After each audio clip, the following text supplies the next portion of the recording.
욥기, 고난의 성경책이 다가왔습니다. 네, 욥기 다루기 전에 먼저 지난 에스더 이야기 함께 먼저 나누면요, 잔치라는 단어로 연결되는 하나님의 말씀이다 함께 나누어 보았어요. 첫 번째 잔치는 와스티, 왕후가 거절한 잔치였죠. 거절해서 에스더가 하나님의 섭리에 따라서 왕후가 되고, 그리고 에스더를 위한 잔치가 또 열립니다. 이 잔치가 열릴 때 모르드게가 아주 엄청난 공을 세우죠. 왕을 이제 공격하려는 세력을 고발함으로써 이제 모르드게가 어떠한 공을 얻게 됩니다. 그리고 에스더가 베푼 잔치로 이어지는데요. 이 잔치는 이제 하만이 어떤 높은 관직에 오르게 됐고, 또 하만에게 절을 하지 않은 모르드게에게 불만을 품어서 이제 유대인 멸절 계획을 세운 이 시점이 에스더가 베푼 잔치와 함께 벌어지는 시점이고요. 그리고 끝내 저희가 잘 아시는 대로 해피엔딩으로 끝나죠. 유대인들의 잔치, 불임절이라 것으로 하나님께서 우리를 지켜주셨다, 하나님께서 우리와 함께 하셨다, 우리를 도우셨다, 우리를 구하셨다라는 그 의미가 담긴 불임절로 잔치가 마무리되고 에스더 이야기가 마무리가 됩니다. 키워드 두 가지가 있었습니다. 죽으면 죽으리다. 엄청난 문장이지요. 담대한 에스더의 믿음의 선포라 생각됩니다.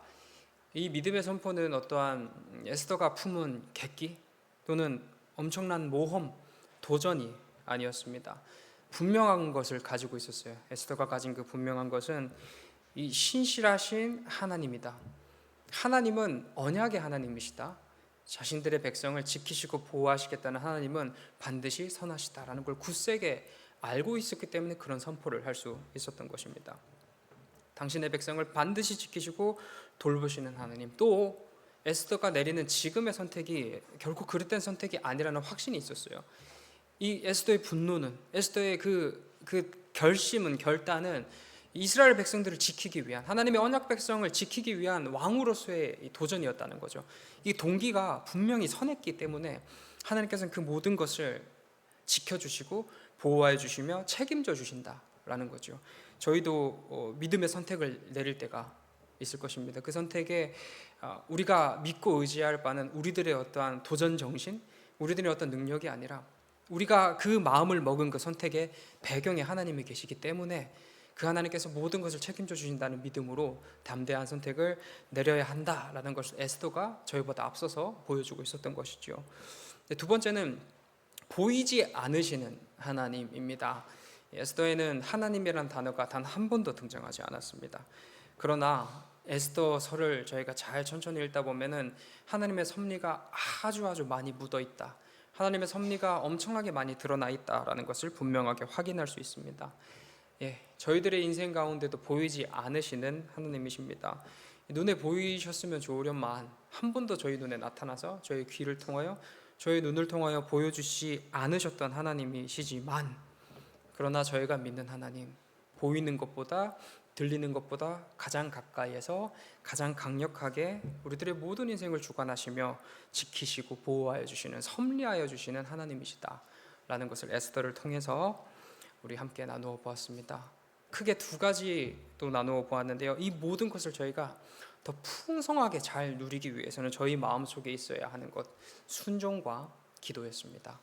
모르드게가 그 어떤 상황 속에서도 하나님의 법과 질서에 순종하였던 것, 그 다음에 그 큰 일을 하기 전에 에스더와 그 모르드게와 유대 백성들이 함께 금식으로 기도했던 것, 이 두 가지 순종과 기도를 통하여서 우리가 하나님 앞에 끊임없이 나아가게 된다면 우리들의 삶 가운데 하나님의 섭리를, 또 우리를 믿음의 결단 가운데 책임져 주신 하나님을 더 깊이 누릴 수 있지 않을까 에스더가 이야기하고 있습니다. 욥기 넘어가는데요, 욥기의 내용은요, 이스라엘의 내용은 아닙니다. 아직 이스라엘이 제대로 형성되지 않았던 시절이기 때문에 그런 것 같습니다. 이스라엘 밖 우스라는 성 출신인 욥에 대한 이야기입니다. 욥은 성경이 표현한 대로 온전하고 정직하며 하나님을 두려워하는 사람이었습니다. 첫 번째 장면은 하나님과 사탄의 대화가 나타나는데요, 하나님께서 시험을 사탄에게 허락하시죠. 그러나 그 시험 가운데서 욥이 넘어졌습니까? 그렇지 않습니다. 그 시험 가운데서도 하나님을 원망하지 않았던 욥입니다. 두 번째 시험을 또 하나님께서 허락하시죠. 그러나 우리의 욥, 그 두 번째 시험 가운데에서도 하나님과의 관계를 지켜냅니다. 그 관계를 계속 지켜나가는 욥의 모습이 그려집니다. 그 다음 장면으로 넘어가면 새 친구와의 논쟁의 이야기가 계속 펼쳐집니다. 이 새 친구들의 주장을 요약하면 인과응보입니다. 원인과 결과죠. 네가 죄를 지었으니까 너는 고난을 만난다. 너는 고난을 당하고 있으니까 너는 죄인이다. 너의 죄 때문에 너는 지금 고난을 받고 있다. 너의 유일한 희망이 무엇이냐? 회개다. 그 죄를 회개해라. 회개하면 하나님께서 반드시 너의 고난을 해결해 주실 것이다. 욥이 반대 신문을 펼칩니다. 근데 욥의 주장 역시 인과응보입니다. 나는 죄를 짓지 않았다. 내 고난은 죄 때문인 것이 아니다. 그렇게 나에게 이런 고난을 주신 하나님은 불공평하다. 이게 왜 인과응보냐면은 욥의 마음속에도 이게 있는 거예요. 죄를 지어야 벌을 받는 건데, 죄를 지어야 고난이 찾아오는 건데 나는 죄를 짓지 않았어. 근데 나에게 고난이 찾아온, 나에게 고난을 준 하나님 불공평하신 하나님 아니냐라는 마음이 욥에게 있는 겁니다. 처음에는 하나님께 따지지 않았다가 나중에 후반부에 가면 난 하나님과 대면해서 한번 맞서서 얘기해 봐야 되겠다. 나는 떳떳하다. 나는 억울하다. 라는 입장이 욥의 입장이었습니다. 이걸 좀 다른 말로는 지혜 전쟁이라고 표현할 수 있겠습니다. 욥과 친구들의 싸움은 누가 더 지혜로운지, 내가 더 지혜롭냐, 너네 셋이 더 지혜롭냐의 싸움이었던 거죠. 서로가 지혜롭다고, 내가 더 지혜롭다 하며 상대방의 지혜를 하대하는 그림들이 펼쳐지고 있습니다. 이 싸움이 치열하던 그 끝자락에 엘리후라는 사람이 등장하죠. 엘리후라는 젊은 사람이 등장해서 뭔가 그 사람도 새로운 걸 제시하려고 해. 너네 다 틀렸다. 너희 나이가 많다고 다 지혜롭냐? 아니다. 내가 새로운 지혜를 얘기하겠다 라고 얘기했는데 그 지혜 역시 인과응보였습니다. 원인과 결과를 계속 얘기하는 거예요. 이 모든 것에 원인이 있고 그 결과로서 지금 이런 일이 벌어진 것이다 하고 계속 얘기하고 있는 거예요. 그리고 마지막에 하나님께서 등장하시죠. 하나님께서 등장하시는데 신기한 건 뭐냐면은 이 욥의 고난에 대한 단 한마디의 말씀도 하지 않으셨다라는 것입니다. 하나님께서 말씀하시면 저희의 이해에 따르면 이래야 돼요. 사실은 내가 사탄하고 이런 얘기를 했는데 욥아 이런 것 때문에 너가 이렇게 고난이 온 거야 라는 이야기 하나님 단 한마디도 욥에게 하지 않으셨습니다. 하나님 딱 한 가지 말씀하셨는데요. 당신의 위대한 지혜와 당신의 능력, 내가 얼마나 전능하고 전지한 하나님이신지를 드러내 주셨습니다. 그리고 욥이 회개를 하죠. 이 역시 이 자신의 고난을 이끌었을 법한 죄에 대한 회개가 아니었습니다. 욥의 회개는 하나님께 부당하다고 외쳤던 자신에 대한 그 잘못에 대한 회개였지, 이 고난이 이 나의 죄로부터 왔으니 하나님 잘못했습니다 이런 인과응보에 대한 회개가 아니라 이때까지 이 대화 속에서 내가 하나님을 오해하고 있었구나, 하나님에 대하여 부당한 주장을 하고 있었구나, 내가 잘못했구나라는 그 부분에 대한 회개로 마무리됩니다. 이 모든 것을 종합시켜 봤을 때 욥기의 결론은요, 하나님께서 참 지혜의 원천이시고 유일한 지혜의 원천이시다. 하나님께서 지혜 그 자체이시다라는 것이 욥기의 결론입니다. 사실 이 고난의 이야기 속에서 하나님의 지혜가 최고다, 하나님의 지혜가 유일하시다, 하나님의 지혜가 유일한 원천이다라는 결론이 맺어진다라고 설명드리면은 잘 이해가 되실지 않을 것 같으니 이따가 키워드 부분에서 조금 더 분할해서 함께 나눠보도록 하겠습니다. 이 정보는 한번 읽어보시면 될 것 같고요. 이 복음과의 연결성 부분에서 인과응보를 부정하고 있죠. 욥기는 끊임없이 원인과 결과가 아니다. 그게 어디에서 밝게 드러나냐면은 예수 그리스도께서 받으신 고난이죠. 무슨 원인이 있으셔서 그가 고난을 받으셨습니까? 원인은 우리에게 있죠. 예수님에게 원인은 없습니다. 그러나 예수님은 그 모진 고난, 우리가 받아야 될 심판을 대신 받아주십니다. 또 지혜의 근원이신 하나님과의 연결은 지혜의 현현이시죠. 지혜 그 자체가 내려오셨죠. 성자 하나님께서 이 땅에 오신, 그동안 가리워졌고 희미하게 드러났던 욥기의 신학이 욥기에서 분명하게 밝히고 있던 이 두 가지가 그리스도 예수를 통하여 밝게 드러난 것입니다. 네, 마지막으로 키워드 이야기 부분입니다. 첫 번째는요, 누가 너의 인생의 주인인가? 라는 메시지를 욥기가 던지고 있습니다. 욥기 이야기를 조금 더 가볍게 보면요, 조금 그냥 개인적으로 한번 그냥 가볍게 보면 이런 하나님이 문득 떠오를 수도 있겠습니다. 좀 폭력적인 하나님 아니신가? 좀 배려가 없으신 하나님이시지 않으신가? 사실 이 이야기에서 잘잘못을 따진 거라면 누가 잘못했을까요? 굉장히 불손한 질문이긴 한데요. 하나님이 사탄에게 허용만 안 하셨어도 일어나지 않았을 일이지 않습니까? 사탄이 하나님을 살살 긁은 거예요. 살살 긁어가지고 욥을 괴롭히는 모양으로 이렇게 몰고 갔습니다. 이렇게 표현하면 잘못은 하나님께 있는 거죠. 그러나 이것은 지극히 인간적인 생각이라 생각됩니다. 이 내용들을 읽으면서 스쳐 지나갔던 생각은 많은 경우 저희가 가끔 하나님을 어떤 동네 아저씨 정도로 생각하지 않았을까라는 생각이 들었습니다. 이 사랑의 하나님이라는 게 너무 강조되다 보니까 우리가 믿는 하나님이 편하고 따뜻한 건 참 좋은데요, 진짜 하나님을 편하게 저희가 생각을 하는 거예요.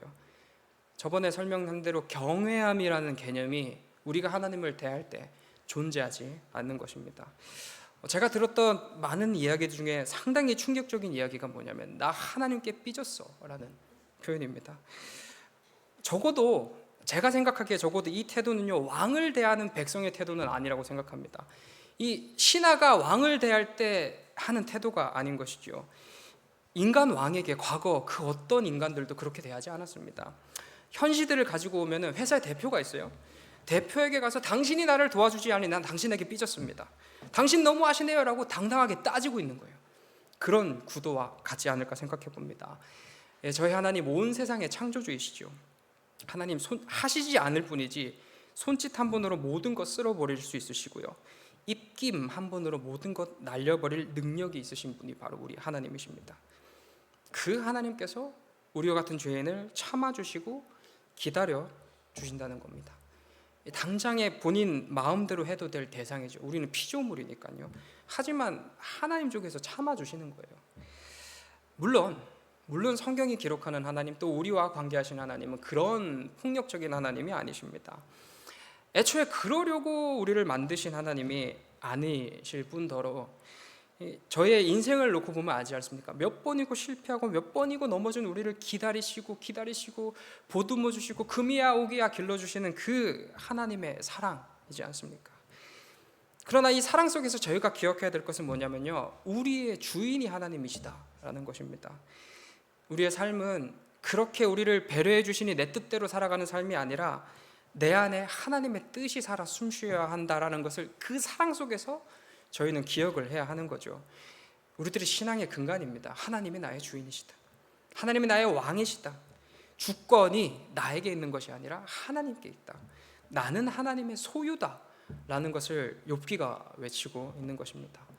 이걸 인정하는 게 바로 신앙의 시작이지 않을까 생각해 봅니다.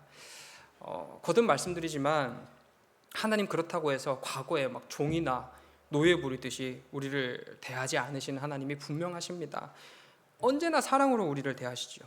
근데 이건요, 하나님 입장입니다. 하나님 입장에서 할 수 있는 얘기죠. 우리가 하나님을 대할 때 우리는 나의 주인 되신 하나님을 꼭 반드시 기억해야 되는 겁니다. 예전에 봤던 영화의 한 대사가 이렇습니다. 호의가 계속되면 그게 권리인 줄 안다 라는 영화의 대사인데요, 하나님의 호의를 우리의 권리로 여기시지 않으시길 소망합니다. 저희는 그런 사랑받을 자격 없는 존재인데 그런 우리를 사랑하여 주신 하나님이시다라는 것이 욥기가 아주 강렬하게 외치고 있는 하나님의 메시지지 않을까 생각해 봅니다. 두 번째는 고난인데요, 하나님께서 허락하신 고난이라는 키워드입니다. 욥에게 고난이 찾아온 것처럼요, 저희들의 삶에도 그와 같은 어떤 끔찍한 일은 아니겠지만 고난이 찾아옵니다. 그러나 안타까운 것은 이 욥기에서 고난의 이유, 고난의 원인 분명하게 밝혀주고 있지 않습니다. 분명하게 그냥 다만 드러나 있는 것은 뭐냐면 인과응보가 아니다. 원인과 결과의 문제가 아니다. 하나님은 드리는 대로 주시는 하나님이 아니라는 겁니다. 물론 저희들의 수고, 저희들의 헌신을 보시면서 더한 은혜로 갚아주시는, 되돌려주시는, 차고 넘치게 부어주시는 하나님이 분명 맞으십니다. 근데 인과응보는 아니라는 겁니다. 우리에게 허락된 이 모든 것이 값없이 주어지는 선물이지 우리가 마땅히 받아야 될 임금이나 아니면 보상의 개념이 아니라는 것이죠. 고난도 마찬가지입니다. 저희 죄인 맞죠? 죄인인 거 맞고 죄 때문에 때로는 고난을 받기도 합니다. 하지만 모든 경우가 다 그런 것은 아니죠. 저희는 이 고난을 함부로 판단할 수 없습니다. 나에게 있는 고난, 남에게 있는 고난, 너 이래서 벌 받고 있는 거야, 나 이래서 벌 받는 거야 라고 누구도 함부로 판단할 수 없는 문제입니다. 여러분, 죄 안 지으면 고난이 없습니까? 그렇지 않습니다. 죄 안 짓는다고 노력해도 고난이 찾아오죠. 그리고 회개하고 하나님 앞에 죄송합니다 금식으로 나아가면 고난이 해결이 됩니까? 그 역시 아닙니다. 나와서 매일매일 기도해도 상황이 해결이 되지 않을 수도 있다는 겁니다. 여기에 사람들이 제일 많이 낙심해요. 인과응보로 계속 생각을 하니까, 내가 투자 대비, 내가 노력 대비 하나님께서 나에게 갚아주지 않으시니까 실망하는 거예요. 내가 이렇게 기도하고 노력하고 하나님 뜻 안에 머물려고 애쓰고 있는데 나의 삶은 여전히 고난 가운데 있어요. 그러니 하나님께 삐지는 거예요. 그 마음, 어떤 마음이신지는 알겠는데 이해는 충분히 되는데요, 아까도 계속 말씀드렸듯이 하나님하고 우리와의 관계가 그런 관계가 아니라는 겁니다. 결코 인과응보, give and take, 내가 준 만큼 하나님께 받는 그런 관계가 아니라는 겁니다. 이런 생각을 하는 이유가 뭐냐면은, 저희는 우리가 보기에 내가 생각하기에 라는 게 상당히 중요한 존재들입니다. 이것을 다른 말로 저는 이 욥기의 표현에 따라 지혜라고 표현해 보겠습니다. 내 지혜에 따르면, 우리들의 지혜에 따르면 우리는 고난 가운데 있어서는 안 됩니다. 나의 지혜에 따르면 하나님이 이해가 안 되는 거예요. 하나님, 내가 뭘 잘못했는데, 내가 이렇게 기도하고 내가 이렇게 열심히 살아가고 내가 이렇게 노력하는데 왜 하나님 나에게 부당하게 억울하게 이런 일 주셨습니까? 그러니 욥기의 인간들 모두의 지혜가 하나님께서 틀렸다라고 말씀하시고 있는 것입니다. 욥기의 외침, 참된 지혜는 너희들 속에 있는 게 아니라 하나님께 있다. 모든 판단의 기준, 모든 것의 교과서는 하나님이시다. 우리의 뜻이 아니라 하나님의 뜻이 항상 정답이 됩니다. 이것을 인정하는 게 신앙이라는 것 같습니다. 그리고 동시에 따라오는 게 뭐냐면은 그 하나님이 언제나 선하시다라는 것이죠. 폭군이 아니세요. 사울처럼, 느부갓네살처럼 포악한 왕이 절대 아니십니다. 그런 왕에게 굴복하는 모양이 절대 아닌 거예요. 언제나 우리에게 가장 좋은 것을 주시고 또 그러기를 간절히 원하시는 우리의 하나님이십니다. 그리고 하나님께서 마음 먹으시면 원하시는 것 이루실 수 있는 능력도 있으신 하나님이시죠. 하나님께서 창조하신 이 세상에서 하나님 보시기에 하나님의 지혜 속에서 가장 좋은 것을 지금도 우리에게 주고 계시는 그 하나님이시라는 것입니다. 그게 그 하루하루가 우리들의 지혜 속에는 가장 좋은 게 아니라는 생각이 들 수도 있겠습니다. 그래서 우리는 우리가 원하는 것을 기뻐하고요, 우리가 원하는 것을 바라고요, 우리가 원하는 것이 허락됐을 때 그것으로 기뻐하지만요, 다시 생각해봐서 우리에게 있어서 진짜 좋은 것, 진짜 선한 것은 무엇이냐면은 내 뜻이 아니라 하나님의 뜻이 우리 삶 가운데 이루어지는 것이 진짜 좋음이라는 것입니다. 우리는 이런 하나님 이해 속에서 고난을 바라볼 필요가 있습니다. 욥기의 표현대로 욥기의 고난이라는 것 자체 하나님의 뜻 안에 있는 고난이 맞습니다. 조금 쉽게 얘기하면 하나님께서 주신 고난이 맞다라는 겁니다. 그렇기 때문에 의미 없는 고난이라든지 하나님께서 해결하실 수 없는 고난이라든지 하나님께서 우리를 괴롭히기 위해서 주신 고난이 절대 아니라는 것이죠. 선하신 하나님께서 허락하신 고난입니다. 선하신 하나님께서 허락하신 고난입니다.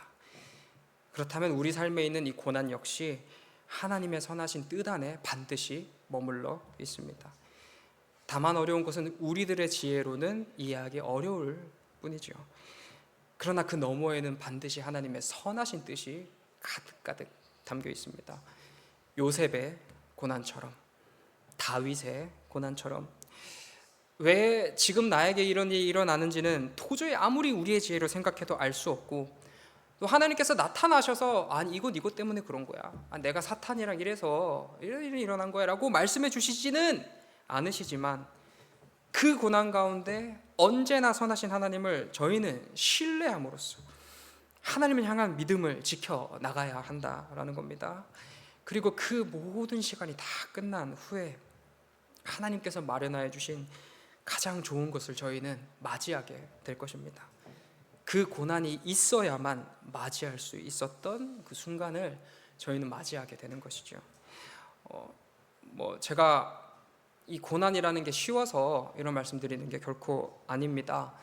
어찌 되었든지 고난은 여전히 고난이죠. 고난은 아픔이고 슬픔이고 낙심이며 힘듦이고 좌절입니다. 그러나 우리가 신앙인으로서 그 고난을 좀 더 바르게 이겨내기 위해서는요, 이 고난을 회피하고 고난 가운데 절망하는 것이 더 빨리 그것을 회복하는 것이 아니라 하나님의 주인 되심과 선하신 하나님이란 이 사실을 반드시 아는 게 꼭 필요하기 때문에 이런 말씀을 드립니다. 저희 결말을 안다면 그 과정이 두렵지 않습니다. 예를 들어 명량이라는 영화, 이순신 영화 저희가 전투를 보는데요, 그 과정 가운데 반드시 위기가 찾아오죠. 그 불안한 요소들이 반드시 등장합니다. 근데 저희는 이미 드러난 역사적 사실을 통해서 이순신이 승리한다 반드시 알고 있습니다. 그러니 조금은 가슴이 쫄이더라도 불안하진 않아요. 이순신이 죽는 거 아니야? 지는 거 아니야? 절대 우리는 불안해하면서 그 영화를 보지 않습니다. 동일한 의미에서 저희들의 결말은 언제나 선합니다. 우리의 대장은 이순신이 아니라 하나님이에요. 인간 이순신도 그렇게 해내는데 하물며 하나님이시겠습니까? 비록 우리들의 인생이 지금은 위기이고 불안의 요소로 가득하고 때로는 절망이며 때로는 고난일 수 있겠습니다. 하지만 끝내 그 모든 일들은 우리의 선하신 하나님께서 반드시 승리로, 가장 완전함으로, 가장 선함으로 반드시 인도하실 것입니다. 이 진리를 믿는 믿음으로 걸어가는 인생이 바로 욥기에서 외치고 있는 하나님을 믿는 인생이지 않을까 생각해 봅니다. 고난 결코 가볍지 않습니다. 그 누구도 함부로 이야기할 수 없는 문제입니다. 그러나 분명한 것은 그 고난 하나님께서 주신 고난입니다.